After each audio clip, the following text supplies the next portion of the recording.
कि मध्य लोक में असंख्यात द्वीप समुद्र हैं। उन असंख्यात द्वीप समुद्र के बीच जम्बूद्वीप है। जम्बूद्वीप के 6 पर्वत हैं और 6 पर्वतों के कारण इसके 7 भाग हो जाते हैं। ठीक है, इसमें सबसे नीचे भरत क्षेत्र है, सबसे ऊपर ऐरावत क्षेत्र है, बीच में आदि जो क्षेत्र है भरत, ऐरावत, भरत, हेमवत आदि इत्यादि प्रकार से ये सब वर्णन हमने देखा था। ठीक है, अब इनमें काल चक्र का क्या प्रभाव है, एक सूत्र आता है तत्काल सूत्र जी के अंदर, भरत ऐरावत वृद्धि राशौ षट समयाभ्याम उत्सर्पणी व सर्पणीभ्याम। ठीक है, भरत ऐरावत भरत क्षेत्र में, ध्यान से सुनिए, यहाँ देखें, ये भरत क्षेत्र था, ये ऐरावत, सबसे अंतिम वाला ऐरावत था। तो भरत ऐरावत वृद्धि राशौ, वृद्धि मतलब बढ़ना और ह्रास मतलब घटना। वृद्धि राशौ षट समयाभ्याम, 6 समयों के द्वारा, 6 समयों के द्वारा उत्सर्पणी अवसर्पणीभ्याम, उत्सर्पणी और अवसर्पणी के द्वारा, उत्सर्पणी और अवसर्पणी ये लिखा हुआ है, ध्यान से सुनो। अब इनमें जो काल परिवर्तन होता है, इनमें भरत और ऐरावत क्षेत्र में वृद्धि और ह्रास होता है 6 समयों के द्वारा, 6 कालों के द्वारा, उत्सर्पणी और अवसर्पणी के द्वारा। ठीक, ये सूत्र का अर्थ है। अब आगे समझते हैं। उसी में दिया हुआ जो नाम हमने पढ़ा दिया था उसके बाद का है 26वां सूत्र। हाँ, पीछे लिखा रहता है, सूत्र के पीछे संख्या होती है उसकी। हाँ, चलिए ठीक है, समझ में आया। चलिए देखते हैं। अब थोड़ा सा अपन ने एक द्रव्य पढ़ा था, काल द्रव्य। कौन सा द्रव्य पढ़ा था, बताया था? पहले दिन कितने द्रव्य बताए थे, बताओ। पहले द्रव्य कौन कौन से? पुरुष वर्ग से जीव द्रव्य, उद्गल द्रव्य, धर्म द्रव्य, अधर्म द्रव्य, आकाश द्रव्य और काल द्रव्य। याद नहीं है? याद करो ध्यान से। जीव द्रव्य हमारी आत्मा, याद हो जाएंगे। देखो इधर देखो भाई साहब, जीव द्रव्य, उद्गल द्रव्य, उद्गल मतलब जो सब दिख रहा है, जीव आत्मा, उद्गल, धर्म मतलब जो चला रहा है, तो धर्म द्रव्य, अधर्म द्रव्य जो रोक रहा है। ठीक है, जीव, उद्गल, धर्म, अधर्म, आकाश और काल, घड़ी। या फिर जीव, उद्गल, धर्म, अधर्म, आकाश और काल, घड़ी। याद हो गए? अब आपको बोलना है, हम तो सिर्फ एक्शन करेंगे।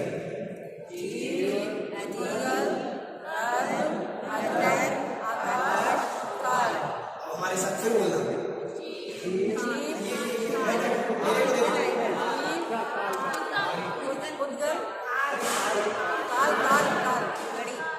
ये क्या है?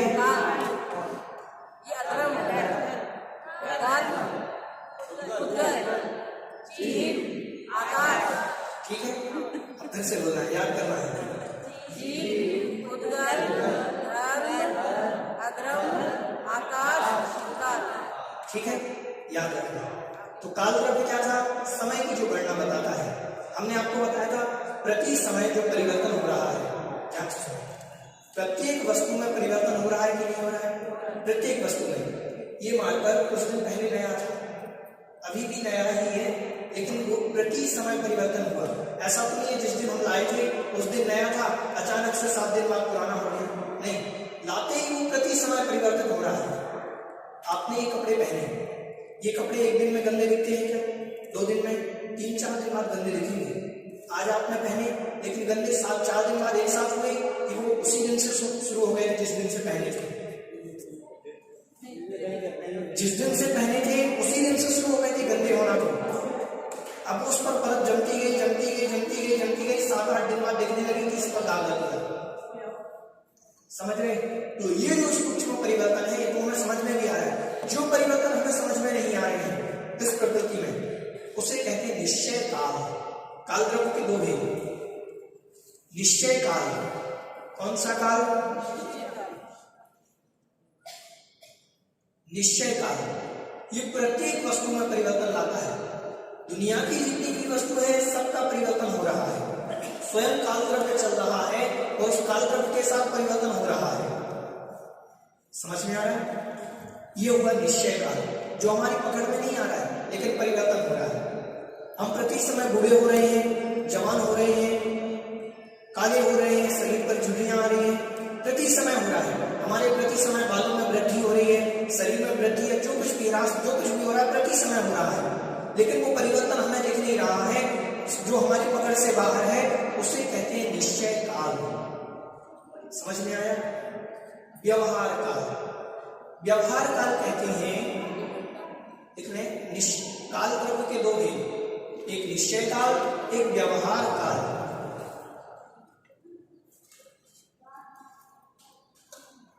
जो काल हमें परिवर्तित होते हुए समझ में आ रहा है, जो वस्तु हमें परिवर्तित होते दिखाई दे रही है, वो काल है व्यवहार काल। जैसे अभी दिन है, रात हो जाएगी, परिवर्तन समझ में आया दिन रात का। अभी सुबह तो धूप कम थी, दोपहर में ज्यादा हो गई, ये परिवर्तन समझ में आया। तो जो काल हम पकड़ पा रहे हैं, जिनमें परिवर्तन हम देख पा रहे हैं, वो सब परिवर्तन व्यवहार काल है। ठीक है? उसी व्यवहार काल का भेद है उत्सर्पणी और अवसर्पणी। निश्चय काल क्या है? निश्चय काल तो प्रत्येक वस्तु में परिवर्तित करा रहा है जो हमारी पकड़ से बाहर है, लेकिन परिवर्तन धर्म द्रव्य में भी, अधर्म द्रव्य में भी, सिद्धों में भी परिवर्तन होता है प्रति समय। ये मत समझना सिद्धों में कुछ नहीं होता, सिद्धों में भी उनमें तुरंत अपने गुणों में परिवर्तन होता रहता है। सद्गुणी हानि वृद्धि जिसे आगम की भाषा में कहा जाता है, उन्हीं के गुणों में वहीं पर परिवर्तन होता रहता है। तो वो निश्चय काल है। व्यवहार काल जो हमें पकड़ में आ रहा है, घड़ी घंटा समय दिन रात, एक काल बीत गया, 100 वर्ष बीत गए, 500 वर्ष बीत गए, ये सारा जो काल हम पकड़ पा रहे हैं वो सब व्यवहार काल है। उसी व्यवहार काल की जैन दर्शन की एक गणना है जिसे हम कहते हैं उत्सर्पणी काल और अवसर्पणी काल। ठीक है? समझ में आया? यदि तीर्थंकरों के सिद्धों के गुणों में तो वृद्धि होगी, ह्रास थोड़ी होगा।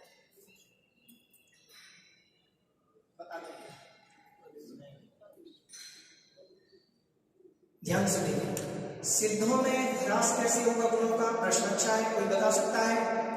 सब बुनियादी वृद्धि होती है। हाँ, एक ज्ञान की एक पर्याय गई, वो ह्रास, और नई पर्याय आई नहीं तो गई कहाँ? गई का मतलब परिवर्तन। हाँ, परिवर्तन। देखिए, एक बर्तन लिया, जैसे हमने थाली ली, थाली क्या है? सिद्धों की आत्मा का प्रमाण है। मान लीजिए उसमें हमने पानी भर दिया, क्या भर दिया? बिल्कुल फुल पानी भरा हुआ है। फिर हमने एक टंकार लगाई, थोड़ा सा उसको ऐसे किया, तो वो पानी देखना ऐसे ऐसे होता है, लहर उठती है, जाती है, उठती है। ये लहर कहाँ से? उसमें ना पानी आ रहा है ना जा रहा है, फिर लहरें कैसे उठ रही है? ध्यान से सुनो, पानी उतना ही है, किसी ने डाला उसमें, नहीं डाला, किसी ने निकाला, नहीं निकाला, लेकिन फिर भी लहरें उठ रही है, जा रही है, उठ रही है। होता है ऐसा? आप करके देखना। ऐसी सिद्धों में उनके गुण उतने ही है, ना उसमें कोई ह्रास हो रहा है ना कोई बढ़ रही है। उन्हीं गुणों में ऐसे इस प्रकार से इधर उधर चलते रहते हैं, उतने ही गुण है, अनंत गुण है, उन्हीं गुणों के अंदर ये परिवर्तन होता है। ऐसे सद्गुणी हानि वृद्धि सिद्धों में। ठीक है? चलिए, उत्सर्पणी और अवसर्पणी। जैन दर्शन की घड़ी समझिए इसे क्या समझिए? जैन दर्शन की घड़ी। आप कहते हैं ना अभी पंचम काल चल रहा है, अभी चौथा काल चल रहा था जब भगवान महावीर थे, छठा काल आएगा, सुना है ऐसा? अभी कौन सा काल चल रहा है?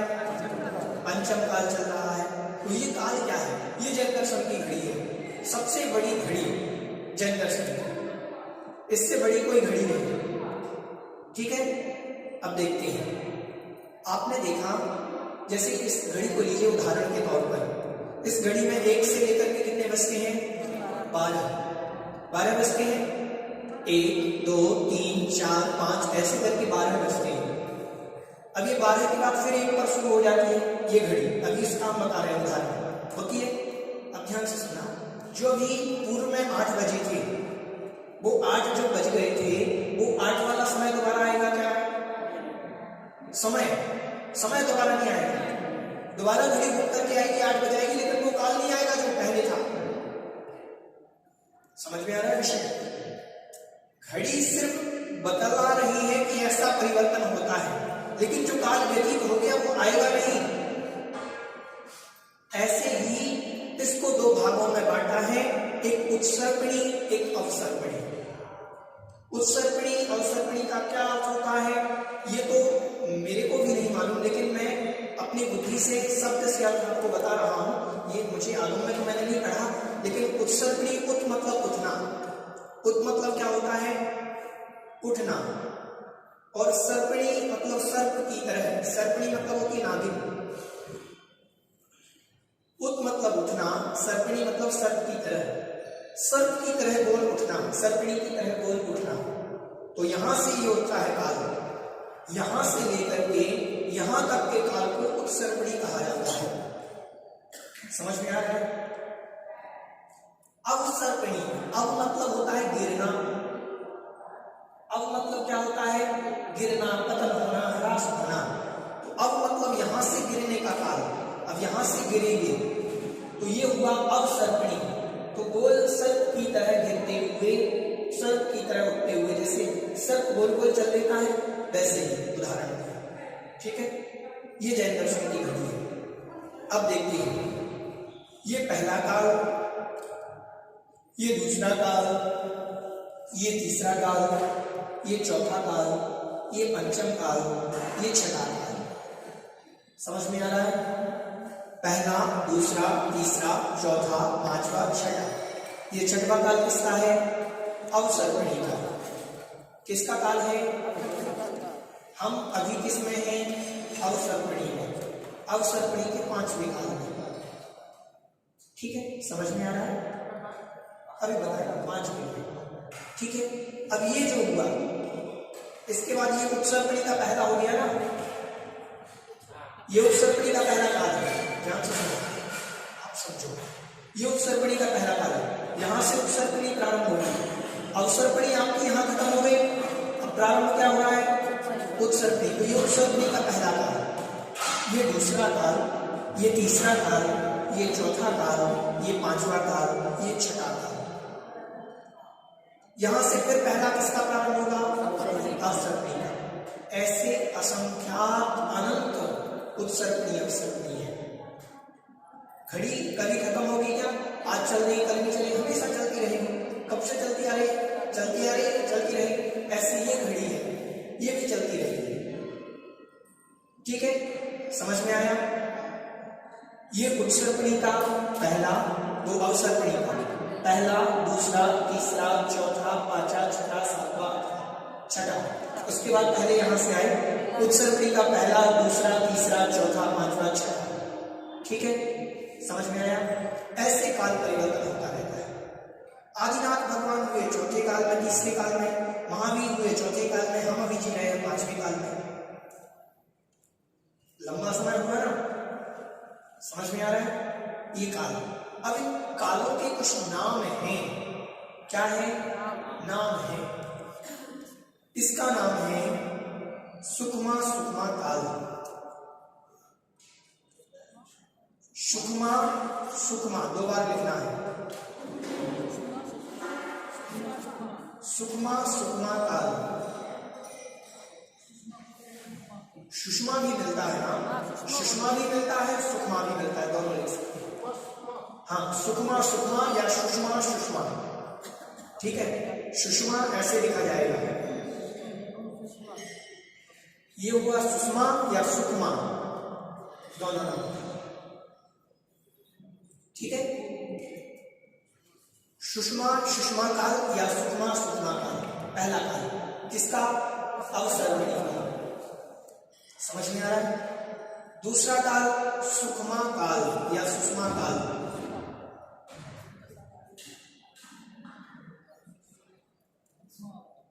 पहले क्या था? पहला सुषमा, सुषमा था, अब ये होगी सुषमा। ठीक, ये सुषमा, दुष्मा, दुष्मा नहीं, तीसरा काल। पहला सुषमा, सुषमा, दूसरा सुषमा, सुषमा की जगह सुखमा कर दो, आप याद रखेंगे। पहला सुखमा, सुखमा काल, दूसरा सुखमा, तीसरा सुखमा और दुखमा, सुखमा दुखमा,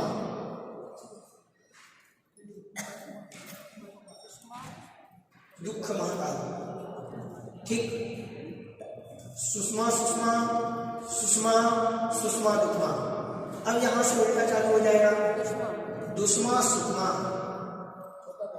चौथा काल दुखमा सुखमा। इसके बाद दुखमा, फिर आएगा दुखमा दुखमा,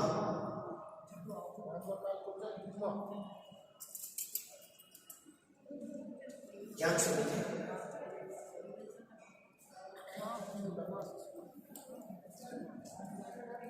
पहला काल ध्यान से सुनो, याद करा देंगे हम। सुखमा सुखमा पहला, ध्यान से सुनो, अवसर्पणी का ध्यान से सुनो, इधर देखें। पहला सुखमा सुखमा, दूसरा सुखमा, तीसरा सुखमा दुखमा, चौथा दुखमा सुखमा, पांचवा दुखमा, छठा दुखमा दुखमा, ठीक। ध्यान से देखें और याद करने की आपको ट्रिक दिखा दे रहे, थोड़ा सा और याद कर रहे। S S S S D D S D D D, सुखमा सुखमा सुखमा सुखमा दुखमा, दुखमा सुखमा दुखमा, दुखमा दुखमा। शॉर्ट फॉर्म आपको बता दी कैसे याद कर सकते हैं, याद रहेगा।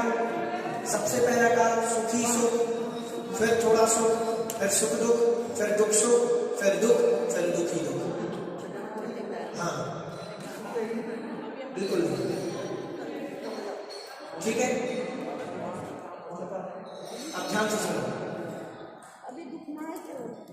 अभी दुखमा, अभी पंचम काल, अभी इनकी हम प्रमाण बताते हैं। अब ध्यान से सुनो, ओम बात नहीं। अब यहां से जो प्रारंभ होगा किसका? उत्सर्पणी। उत्सर्पणी यहां से यहां तक है, ठीक है। अब ये प्रारंभ होगा तो यहां आएगा दुखमा दुखमा, यहां दुखमा दुखमा पहला आ गया उत्सर्पणी का।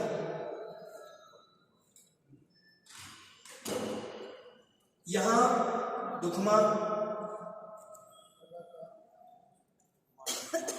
यहां दुखमा सुखमा,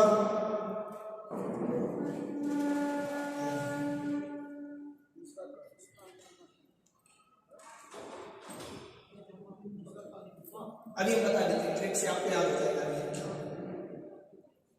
दुखमा सुखमा सुखमा दुखमा सुखमा सुखमा सुखमा, ध्यान से सुनिए। देखिए छह काल इधर है, छह काल इधर है। यहां ऊपर से सुख ही सुख था और अवसर्पणी कह रहा था कि आप नीचे गिरोगे, गिरते हुए जाओगे। तो पहले सुख ही सुख थे, फिर सुख आए, गिरते हुए जा रहे ना, फिर सुख दुख आए, फिर दुख सुख आए, फिर दुख आए, फिर दुख दुख आए। यहां कह रहे उठोगे तो पहले दुख दुख आया, पहला दुखमा दुखमा, फिर दुखमा आया, फिर दुखमा सुखमा आया, फिर सुखमा दुखमा आया, फिर सुखमा आया, फिर सुखमा सुखमा आया। तो उत्सर्पणी का छठा काल, ध्यान से सुना, उत्सर्पणी का छठा काल अवसर्पणी के पहले काल जैसा है। तो बताते हैं कि ये उल्टा वापस चलता है, छठा पांचवा चौथा, वो हम बता रहे हैं, आपको सिर्फ इतना समझाओगे, हम बताएंगे। हम आप पहले बोले थे, हम समझ गए कि आप क्या बोलना चाह रहे हैं। ये समझो, छठा काल क्यों कहा था कि वो छठा चलेगा? छठे जैसी प्रवृत्ति है, छठा नहीं है। हम ये तो बता रहे हैं आपको कि उत्सर्पणी का छठा काल अवसर्पणी के पहले काल जैसा है। ध्यान से सुनो, अवसर्पणी का छठा काल उत्सर्पणी के पहले काल जैसा है, इसीलिए इसको भी छठा काल कहते हैं। समझ में आया? है तो पहला काल, ध्यान से सुना, इसको आप छठा काल नहीं कह सकते। यही प्रश्न था ना आपका भाई साहब। ये छठा काल नहीं है, ये तो उत्सर्पणी का पहला है। लेकिन इस काल में जो क्रियाएं हैं वो अवसर्पणी के छठे काल जैसी हैं, क्योंकि नाम भी उसका दुगमा दुगमा है। तो लोग कह देते हैं कि अभी पंचम काल चल रहा है, फिर छठा आएगा, फिर आएगा छठा, फिर पांचवा आएगा, फिर चौथा आएगा, फिर चौथे में तीर्थंकर होंगे। तो कहने का तात्पर्य ये है कि इस जैसा काल है, इसलिए उसको कह देते हैं कि इसके बाद छठा, छठा के बाद फिर छठा आएगा, फिर पांचवा आएगा। ऐसा नहीं है, वो उत्सर्पणी का पहला कहा जाएगा। समझ में आ गया? ये काल चक्र है। एक बार पहला रहेगा, एक बार छठा रहेगा। ये काल परिवर्तन में पहला रहेगा, एक काल परिवर्तन में छठा रहेगा। नहीं, घड़ी तो ऐसे ही चलेगी। ध्यान से सुनो, ध्यान से सुनो। घड़ी आपकी ऐसे ही चलती है। पहले बहुत समय पहले सुकमा सुकमा काल था, फिर सुकमा आया, फिर सुकमा दुगमा काल में आदिनाथ भगवान हुए, फिर अजितनाथ भगवान हुए दुगमा सुकमा काल में। अजितनाथ से महावीर तक के सारे दुगमा सुगमा काल में हुए। फिर आचार्य कुंद महाराज दुगमा काल में हुए। हम सब सभी दुगमा काल में अभी चल रहे हैं। ये कौन सा काल चल रहा है? दुगमा काल चल रहा है। अब ये दुगमा काल जब अंत होगा, उसके बाद दुगमा दुगमा आ जाएगा, फिर उत्सर्पणी प्रारंभ होगी। अब यहां से तो क्या है, घटते घटते हुए आ रहे थे, दुखी दुख बढ़ते बढ़ते जाते हैं। संसार में दुखी दुख बढ़ रही है अभी कि नहीं बढ़ रही है? आगे वृद्धि हो रही है कि नहीं हो रही है? लेकिन जैसे ही ये वाला दुगमा दुगमा है ही, यहाँ दुगमा जब प्रारंभ होगा तो यहाँ से थोड़ा थोड़ा सुख चालू हो जाएगा, कम कम होते जाएंगे दुख। ध्यान से सुनो, यहाँ क्या होते जाएंगे? कम कम। यहाँ भगवान आदिनाथ की जो ऊंचाई थी, यहाँ सुगमा दुगमा के अंत में 500 धनुष थी। कितने धनुष? 4 हाथ का, लगभग 6 फीट। हाँ, 3000 फीट के लिए आदिनाथ भगवान। आज व्यक्ति घटता घटता हुआ कितने फीट का बचा? 6 फीट का। समझ रहे हो? लगभग 5-6 फीट बचे बन। अब ये घटते घटते घटते घटते 1.5 फीट का आदमी बचेगा यहाँ। 1.5 फीट का आदमी, कितने फीट का छठे काल के अंत में? 1.5 फीट का आदमी होगा इतना। फिर ये काल जब लगेगा, इसमें भी 1.5 फीट ही रहेगी शुरुआत, फिर ये धीरे धीरे बढ़ते जाएंगे, ये बढ़ेंगे। क्योंकि हमने आपको बताया, अब मतलब घटना सर्पणी, सर्प की तरह ये घटता जाता है, ये बढ़ता जाता है। धर्म की क्या स्थिति रहेगी? धर्म की क्या स्थिति रहेगी? धर्म की स्थिति क्या रहेगी? अभी बताएंगे। धर्म की स्थिति भी ऐसे ही रहेगी, घटती बढ़ती। ध्यान से सुनो, धर्म की स्थिति भी यहाँ पर घटती। आपने देखा पहले बहुत धर्म था, अब धीरे धीरे घट रहा है। पंचम काल जैसे जैसे बढ़ता जाएगा, धर्म घटता जाएगा। वो तो आचार्य श्री होगा, उनकी बलहारी है कि आज इतना धर्म है, नहीं तो वो भी नहीं बचा होगा। समझ रहे हैं? तो ये इतना घटता नहीं है, इसमें घटने का कारण है, हम बताएंगे आपको। तो ये घटता जाएगा, यहाँ धर्म भी घटेगा, चारित्र भी घटेगा, सब कुछ घटेगा। सहनम शक्ति भी घटेगी। पहले मुनिराज जंगलों में रह लेते थे, अब नहीं रह सकते। पहले उनका सहनम बहुत मजबूत था, अब नहीं है। समझ रहे हैं? उनकी सहन शक्ति बहुत थी। पहले के लोगों की सहन शक्ति, आप अपने दादाजी को देखो, कितनी गर्मी सहन कर लेते थे, कितनी सर्दी सहन करते थे, कितना काम करते थे। आज आप अपने बच्चे से कहो, बेटा 2 किलो का वजन यहाँ से वहां रखना है, अपन को पसीना आ जाता है।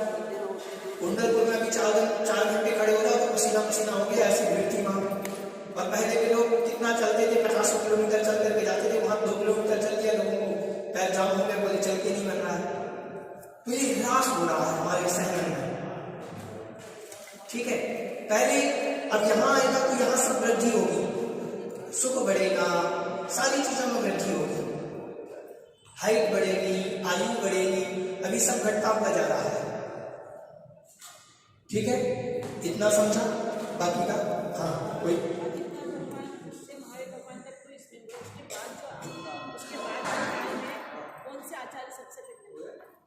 पंचम काल में आचार्य, पहले आचार्य मान सकते हैं,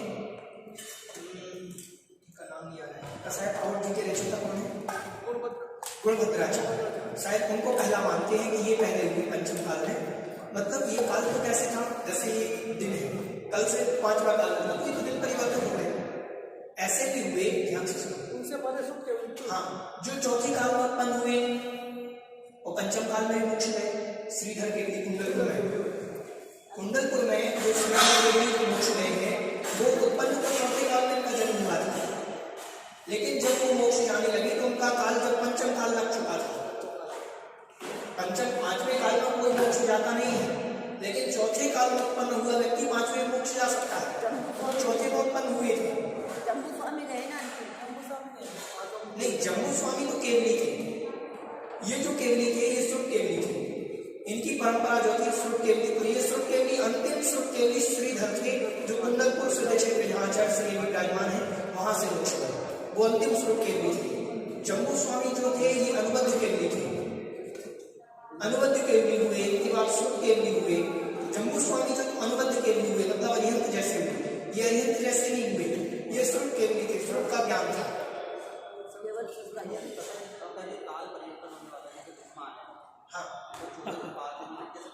ये तो सामान्य परिवर्तन हो जाता है, अपन को समझ में नहीं आता है। जैसे अभी 8 बजे हैं, ध्यान से सुने, अभी 8 या 9 बज रहे हैं, अब 9 से 10 बज गया तो हमको मालूम कब चला, समझ में नहीं आया, ध्यान से सुने। लेकिन जैसे शाम को 6 बजते हैं, 6 से 7 बज रहे हैं, बस ये थोड़ा सा परिवर्तन आ रहा है कि दुख बढ़ने लगा है, अंधेरा होने लगा है, ये समझ में आता है। शाम को 6 बजे आपने 6 बजे सूर्योदय था, सूर्य था, 6:15 बजे सूर्य अस्त हो गया, धीरे धीरे वो काल ऐसे परिवर्तन हो रहा। ऐसे परिवर्तन नहीं होता कि अचानक से 6 7 चौथे से 5वां दिखने लगा, 5वें से 6, नहीं, ऐसे नहीं होता है। वो तो सब क्रियाएं धीरे धीरे धर्म वृद्धि घट रही है। बस हमारे आचार्य ने बता दिया कि भगवान महावीर स्वामी के 300 वर्ष 8.5 माह बाद, वो 3 वर्ष 8.5 माह बाद भगवान महावीर स्वामी किसमें थे? चौथे काल में, दुक्मा काल में। एक मिनट, हाँ, दुक्मा सुक्मा काल में, ये चौथा चौथे में थे। चौथे काल के 3 वर्ष 8.5 माह बाद, कितने? 3 वर्ष 8.5 माह बाद पंचम काल लग गया था। कौन सा काल लग गया था? पंचम काल। अब अपन मानते हैं 3 वर्ष 8.5 माह। भगवान महावीर स्वामी को निर्वाण संवत कौन सा चल रहा है? 2548। कौन सा? तो भगवान महावीर स्वामी को मोक्ष गए 2548 वर्ष हो गए। कितने वर्ष हो गए? 2548, ठीक। वर्ष, संवत मतलब वर्ष, वीर निर्वाण संवत। भगवान महावीर स्वामी को जिसने मोक्ष गए, मोक्ष जाने से ये मन मनाते हैं कि वीर निर्वाण संवत 2548। भगवान महावीर स्वामी के 3 वर्ष बाद, 3 वर्ष 8.5 माह बाद, मतलब ये 4 वर्ष मान लो अपन, कितना मान लेते हैं? 4 वर्ष मान लिया, तो लगभग 2544 वर्ष हो गए पंचम काल को निकले। पंचम काल के कितने वर्ष व्यतीत हो गए? 2544 वर्ष। और ये पूरा पंचम काल है 30,000 वर्ष का। हाँ, अभी 2500 वर्ष निकले हैं लगभग। अभी पंचम काल में और दिखाएंगे, अभी बहुत है। समझ में आ रहा है? लगभग 18 या 19,000 वर्ष अभी बचे हैं पंचम काल के। ठीक है, चलिए कल इनका प्रमाण बताएंगे कि कितने कितने काल प्रमाण हैं। नहीं, प्रत्येक नहीं होगा, हम बताएंगे आपको। प्रत्येक काल हम आपको बताएंगे कितने वर्ष का होता है। ठीक है, 21,000 वर्ष का तो पंचम काल हमने भी आपको बता दिया। कल समझाएंगे सारे कितने वर्ष के होते हैं, सब लिखे हुए हैं इसमें, वो हम आपको कल बता देंगे। ठीक है, इतना समझ में आया? इसको ये मत समझना कि ये घड़ी जैसा कोई काल चक्र है, बस ये तो काल जैसे दिन चल रहा है, रात चल रही है, ऐसे चल रहा है। तो आपको समझाने के लिए कि ऐसा काल चलता है, काल ऐसे ही चलता है घड़ी जैसे। ठीक है, कल आपको इनके नाम याद कर देने हैं। आप लोग पढ़ाई नहीं कर रहे हैं, मजा नहीं आता, पढ़ाई तो करनी पड़ेगी, तब तो याद रहेगा। ठीक है, नाम हम कल आपसे पूछेंगे। उत्सर्पणी में कौन सा पहला काल है, हम ये भी पूछेंगे। डॉक्टर साहब कि उत्सर्पणी का दूसरे काल का नाम क्या है? तो आप दूसरा काल ये मत कह देना कि सुकमा, ये कह रहेगा दुक्मा काल। उत्सर्पणी का दूसरा तो ये होगा ना, इसकी क्रिया जरूर इस 5 में जैसी होगी अपसर्पणी की, लेकिन रहेगा कैसे? ठीक है, हाँ चलिए। बोधि समाधि परिणाम शुद्धि स्वात्मोपलब्धि शिक्षों सिद्धि चिंतामणि चिंतन वस्तुवानि पावने मानस नमस्ते जिनवाणी माता की जय। नमः।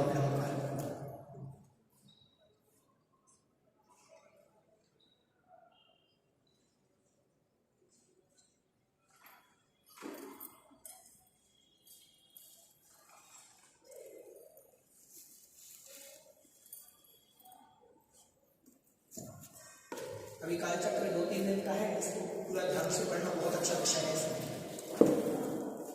चलिए कल भी समर्पित करेंगे।